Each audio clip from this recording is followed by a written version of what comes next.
In his 13-year reporting career, he has worked for a number of local and national newspapers. He was the senior corresponding editor at the Huffington Post, where he launched the technology and college sections.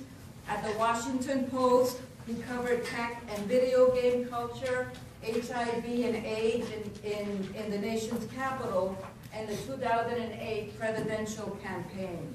Vargas won a Pulitzer Prize as part of the Washington Post team that covered the Virginia Tech massacre. In 2011, the New York Times Magazine published his groundbreaking essay where he came out as an undocumented immigrant, studying media and political circles and attracting international coverage. Since that time, Vargas has been working on a number of projects that focus on understanding immigration and identity in the United States. He has a documentary film that he's working on, and I hope he'll talk a little bit about this during the Q&A. He's working on a film for MTV's Look Different campaign that will air this year. It examines what it means to be a young and white in the United States. In addition, this year he will launch #EmergingUS, and this is a joint venture with the Los Angeles Times to establish a multimedia platform that explores the evolving American identity in the 21st century.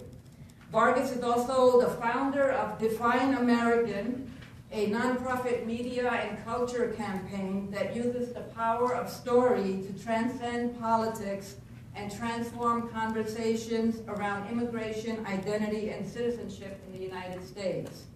We are honored to have Jose Antonio Vargas with us tonight to learn more about his story and his work. So what we're going to do tonight is he's going to introduce his film, and we'll watch the film, and then we'll have a Q&A session with Jose Antonio Vargas. Please join me in welcoming him.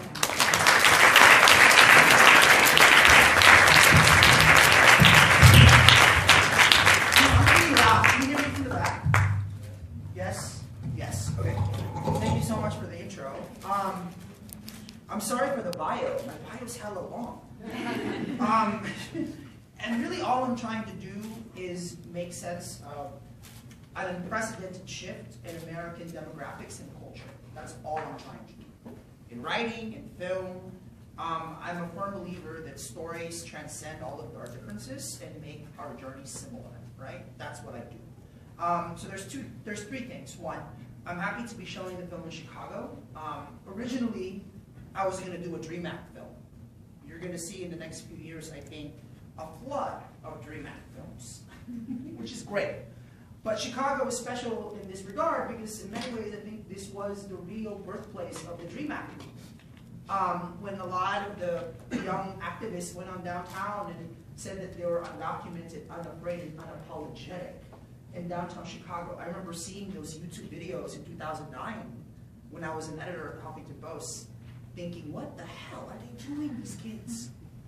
And feeling very inspired and feeling very like a coward looking at them do it. So I'm happy to be here for that. The second thing, this film was supposed to be a Dream Act film. I was supposed to make a film about dreamers.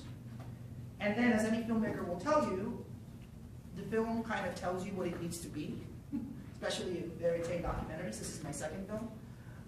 So the film ended up being a lot different.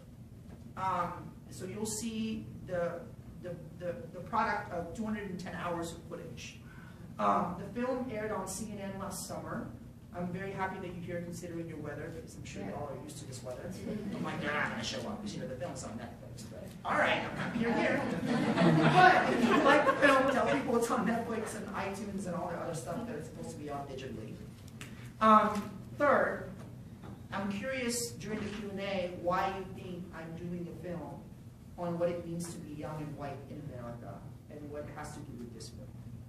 Like, I actually think this film for MTV that I just finished shooting, we filmed for 5 months and we're about to start editing, it's a study of what it means to be young and white in a country that's getting less and less white, and examines the whole idea of what is white. White is not a country. What is it? Where do you think you're from? And how did you get here? And who paid? So that's the next film. Lastly, I only drink Starbucks because it doesn't matter where I am in this country, there's always going to be a Starbucks store where I can get an iced coffee, as I'm drinking right now. The person that names how many times you see a Starbucks cup in the film gets a free copy. So if you tell me, if you guess the number of times you see a Starbucks cup in the film, either ice or like the hot thingy, you'll get if you want a free DVD. Great, I'll see you after this.